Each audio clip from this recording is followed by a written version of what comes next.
Yo creo que a la mayoría de nosotros nos cogió desprevenidos. Ya habíamos vivido amenazas de pandemias en años anteriores, como el ébola, el SARS, la gripe aviar, la gripe porcina. Finalmente nunca había sucedido nada así. E incluso después de haber visto que estaba ocurriendo en China, creo que la inmensa mayoría de nosotros nunca pensamos que podía afectarnos de la misma forma. No obstante, bueno, pues quizás fue una ingenuidad comprensible, pero no por ello menos ingenuidad, porque efectivamente en distintos momentos y distintos periodos históricos se han podido vivir acontecimientos similares y además tampoco deberíamos de considerarnos los más desgraciados de la historia, en tanto que confinamientos como el que estamos viviendo ahora ya se han sufrido, e incluso de manera casi contemporánea, de manera más sostenida y de manera más dolorosa, aunque por otras razones, en muchos momentos de la historia, ¿no? Pensemos relativamente hace poco, en Siria, con la guerra, pues la situación es mucho peor. La gente no solamente tiene miedo de estar en la calle, sino dentro porque puede caer una bomba, ¿no? Esto no lo digo para restarle importancia al acontecimiento que estamos viviendo, pero sí para poner un poco en perspectiva que, por desgracia, no todos, pero la humanidad en su conjunto superará esta pandemia, superaremos el aislamiento, el confinamiento, igual que hemos superado multitud de adversidades.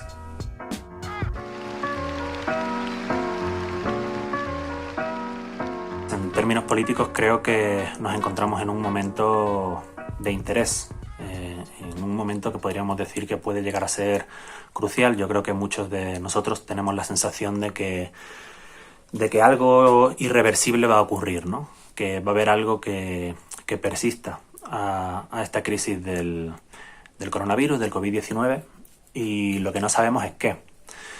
Y esto creo que abre cierta ventana de oportunidad o ciertos motivos para esperanza, siempre como digo en términos políticos, porque al menos eso quiere decir que el campo no está dado, sino que se está dando. Y por tanto podemos operar en él, no está tan claro qué es lo que va a ocurrir después. A mí se me ocurren dos escenarios, ¿no? Un escenario que podríamos profundizar más, que sería el de que saliésemos de esta crisis con un modelo todavía más perfecto de neoliberalismo. Que un modelo más perfecto de neoliberalismo significaría un modelo mucho más dañino para nosotros, en el que los planes de flexibilización sean mucho más masivos, se conviertan en norma y que incluso los podamos interiorizar como algo positivo. Y luego, por otro lado, un momento en el que me voy a extender ahora un poco más, quizá, que es la posibilidad de que esta experiencia, paradójicamente, de confinamiento, de aislamiento, en el que muchos lo estamos pasando solos, pues nos pueda servir también para una especie de repensamiento de lo común o replantearnos un poco qué es lo público. Lo público no como lo necesariamente estatal, pero sí como aquello que vela por el conjunto de la gente independientemente de sus niveles de renta. Creo que se están dando pasos en algún sentido que eran insospechados.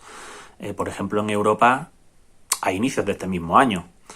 Por ejemplo, vemos que gobiernos como el italiano, el español, el francés o el alemán se plantean la nacionalización de empresas, se plantean o hacen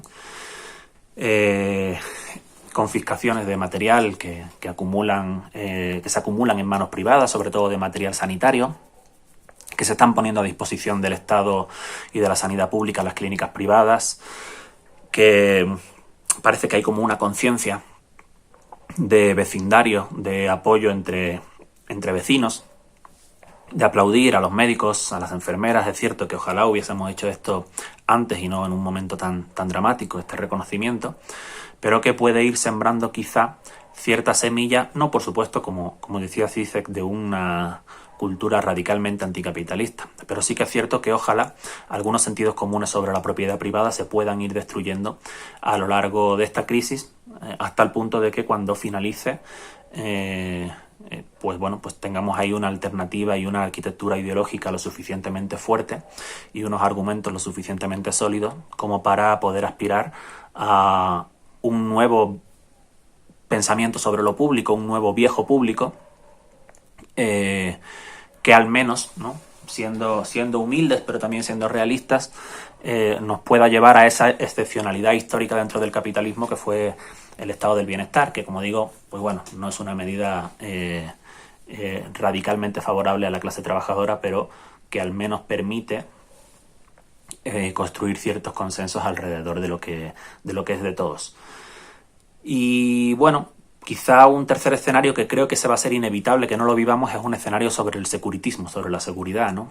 Creo que una de las cosas muy negativas que ha tenido esta crisis del coronavirus es que en algunos momentos también ha sacado ese policía interno que por desgracia todos tenemos o nos ha empezado a crecer el bigote, ¿no? En tanto que hemos visto, por desgracia, muchos mensajes, por ejemplo aquí en Ecuador, apoyando a las Fuerzas Armadas cuando torturaban a la gente que se saltaba la cuarentena, cuando se destruían los mercados ambulantes. En España también hemos visto cómo se aplaudía desde los balcones a la policía cuando intervenía reduciendo a una persona que venía de comprar el pan. Y eso, claro, eso es problemático. Es problemático porque el modelo de éxito, el modelo que se ha revelado con mayor éxito para frenar esta pandemia parece ser el coreano, y el modelo coreano está atravesado por una fuerte vigilancia tecnológica. No hubiesen conseguido frenar esta pandemia simplemente a base de recursos y simplemente a base de pruebas, sino también a base de una internalización de la vigilancia digital que una gran parte de la sociedad asiática no cuestiona y que les ha permitido, pues a través de geolocalización y de otros mecanismos, pues ir siguiendo cómo evolucionaba la curva de contagios, la curva de mortalidad, en qué escenarios o en qué lugares podrían estar saltándose las cuarentenas, con cámaras de reconocimiento facial en las calles para también poder advertir quién debería de haber estado en su casa y sin embargo estaba en la calle. Entonces hay un sistema que va a ser difícil de revertir porque el argumento de la seguridad es muy poderoso. Y no me extrañaría que eso empezase a implantarse en los países con el argumento de que eso es lo útil para frenar momentos tan dramáticos como el que estamos viviendo y que eso permanezca después como un hábito y que nos habituemos un poco a esa absoluta vigilancia que nos pondría seguramente, o pondría nuestra intimidad en manos de las empresas, como ya está ocurriendo con Google, Facebook y otras más, y también en manos del Estado, del cual pues tampoco podemos confiar al 100%.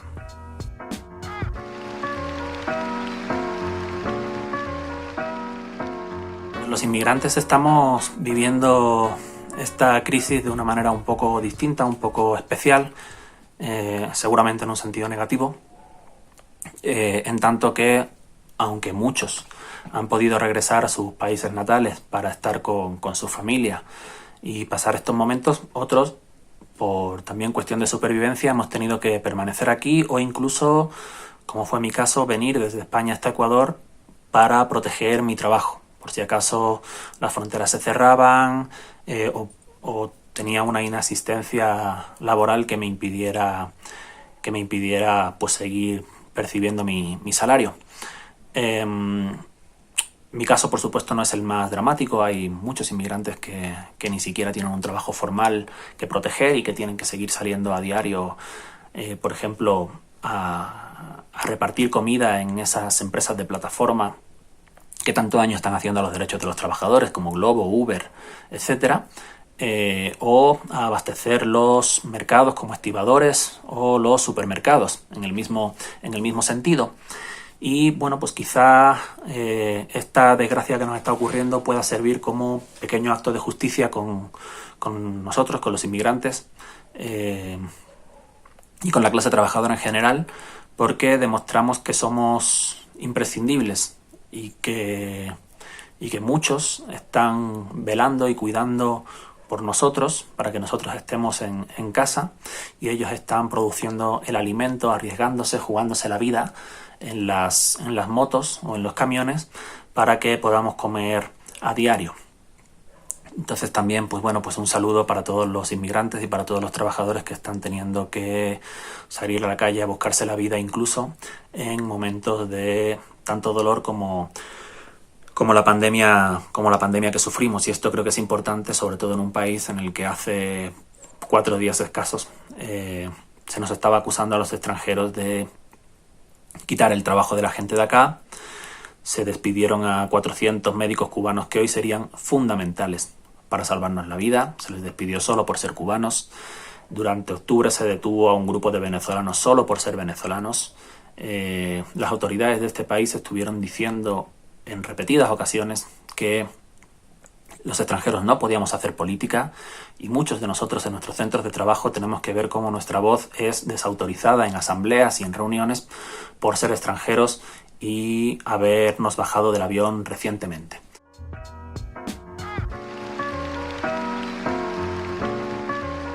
Creo que somos muchos los que tenemos la impresión de que el gobierno está aprovechando la crisis del coronavirus para lograr lo que le impedimos en octubre de 2019, y eso significaría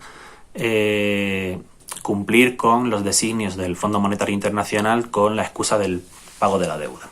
Claro, hay que comprender que el Fondo Monetario Internacional cuando presta su dinero no lo presta a cambio de nada, sino que pone algunos requisitos. Y en este caso los requisitos son requisitos ideológicos. Es decir, hay que adaptar el sistema económico a un determinado modelo ideológico, el modelo neoliberal, que busca la reducción de lo público en base a la compleja de creer, de que la reducción de lo público nos va a llevar a un beneficio común. Porque hay que entender que el neoliberalismo no prescinde del Estado, no busca que el Estado se destruya, sino que lo que busca es que el Estado cree el marco normativo suficiente, el marco normativo lógico, para que el enriquecimiento privado pueda crecer en la mayor medida. Por eso vemos que este gobierno no prescinde de hacer decretos, sino todo lo contrario. Aprovecha las crisis para poder hacerlos, para poder crear ese marco normativo. Y el marco normativo que vemos que Lenín Moreno está implementando es coherente con alguna documentación que ya empezó a circular en mayo de 2019 sobre una posible futura reforma laboral. Una reforma laboral que, entre otras muchas cosas, apuntaba a la reducción del personal funcionarial de los trabajadores del sector público, y también por la regulación e implementación del teletrabajo. Hay que reconocer que esta no solamente es una propuesta de las cámaras de comercio, sino que es una propuesta que cuenta con el visto bueno, al menos públicamente así lo ha dicho, de Mesías Tatamués, presidente del FUT, del Frente Unitario de Trabajadores, de la central sindical más grande del país.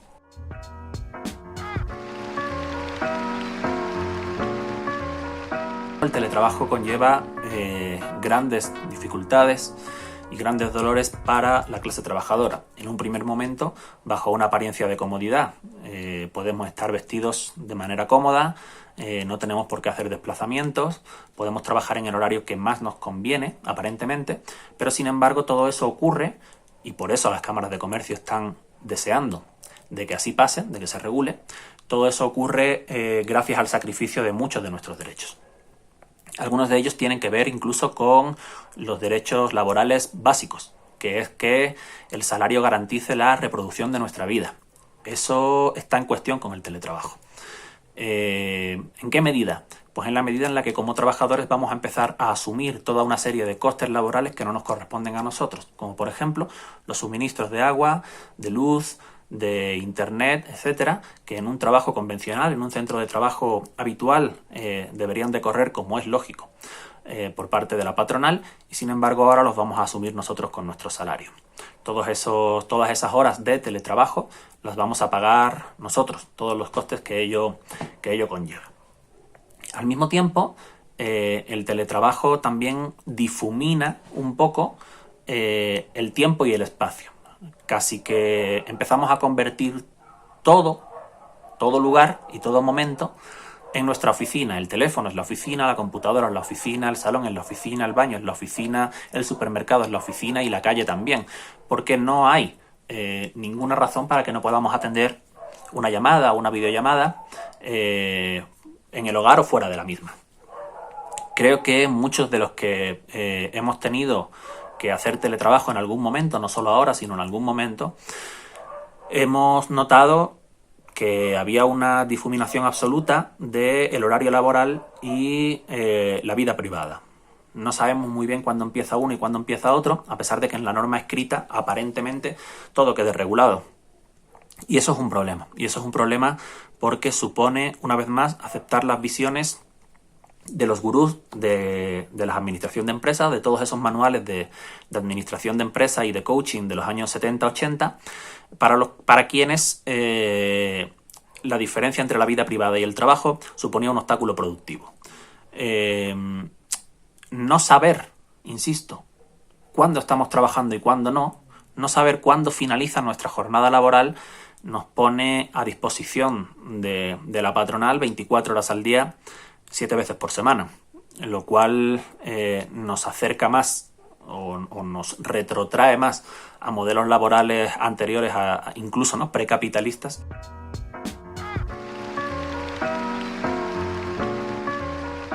En el caso concreto de la educación, el teletrabajo conlleva un problema que ya han vivido otras profesiones y sobre las que no tomamos nota. Y podríamos comentar aquí el caso, por ejemplo, de la prostitución y cómo la prostitución cambió con la llegada de la pornografía.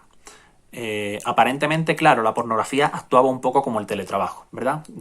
Aportaba cierto glamour o cierta comodidad a las violaciones sistemáticas que sufren las prostitutas, porque de la noche a la mañana prácticamente hacías la misma actividad física, soportar que alguien a quien no te apetece te viole, a cambio, por supuesto, de una remuneración, pero habías pasado de hacerlo en la calle o con un proxeneta a ser a priori un poquito más dueña de tu trabajo y convertirte en actriz, ¿no? Que tiene otro nivel en el imaginario social. Sin embargo, muchas de las prostitutas que empezaron a convertirse en actrices porno empezaron a darse cuenta de que había algo que no funcionaba tan bien, o de que la lógica con la que creían que se iban a insertar en esa dinámica laboral nueva pues tenía contraindicaciones. Por ejemplo, muchas empezaron a darse cuenta de que no tenía mucho sentido que un único servicio, es decir, un único acto sexual, pudiera reproducirse de manera gratuita hasta el infinito. Es decir, yo filmo una película, me pagáis una vez, pero esa película se reproduce en cines, en salas, hoy en día incluso se pone en internet, se distribuye de manera múltiple. Y sin embargo, claro, las prostitutas no, o en este caso ya convertidas a actrices, no veían también multiplicado, no había un pago de royalties por la difusión, reproducción cíclica en copia de ese trabajo. 30 personas, 40, 50 personas lo disfrutaban y solamente se le pagaba una.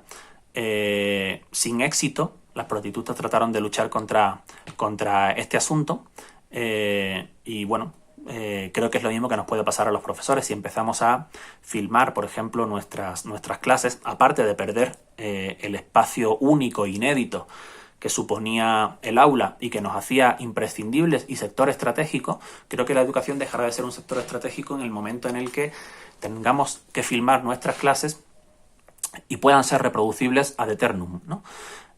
Solamente se nos pagará una vez por hacer el trabajo que hacíamos a diario. Y eso puede conllevar una precariedad absoluta.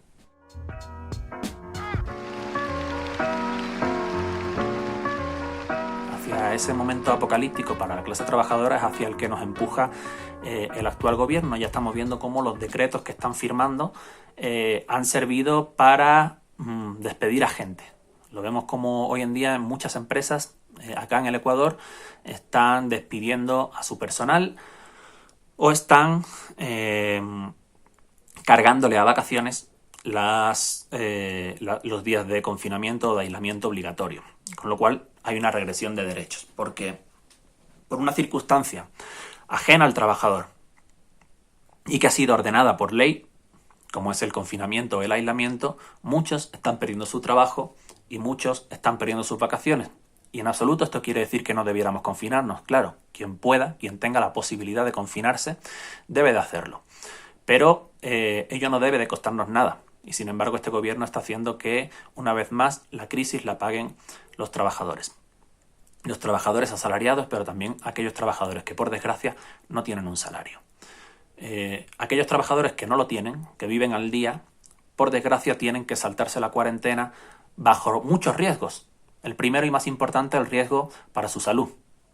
Pero también el riesgo de ser estigmatizados públicamente por un gobierno que casi todas las noches sale en televisión a regañarnos, y también por medios de comunicación cómplices, por ese cerco mediático, ¿verdad?, del que tanto hablamos en octubre, que actúa como mayordomo del gobierno, en lugar de como un servicio público o como una herramienta que debe de garantizar los derechos constitucionales a la libre información. Esto quiere decir que existe, como se dice mucho, un privilegio de clase entre quienes pueden aislarse y quienes no. Pues creo que tampoco habría que caer en ello. Creo que es justo reconocer que el salario es un derecho y no un privilegio. Que ser de clase trabajadora no conlleva ningún privilegio. No obtenemos ninguna ninguna ventaja sobre los más débiles, sino más bien, por el contrario, lo que se nos expropia es parte del valor que nosotros generamos en la producción de mercancías y de servicios. Por tanto, considerar a alguien que tiene un trabajo y que con ese trabajo puede pagar una renta, un alquiler, y puede ir al supermercado una vez cada 2 semanas, considerarle un privilegiado, es un error y implica, en cierto sentido, imitar la lógica neoliberal por la cual un trabajador sindicado que ha obtenido una serie de conquistas históricas es un privilegiado. Eso no es cierto, no lo es, no podemos caer en ello, pero eso tampoco implica que tengamos que ser indiferentes frente a la multitud de ciudadanos ecuatorianos y también de trabajadores de todos los países que no tienen la suerte de tener un salario, la suerte entre comillas, y que no tienen la posibilidad de tener una vivienda mínimamente digna, como vemos que ocurre en muchos barrios de Guayaquil o en el centro y norte de Quito.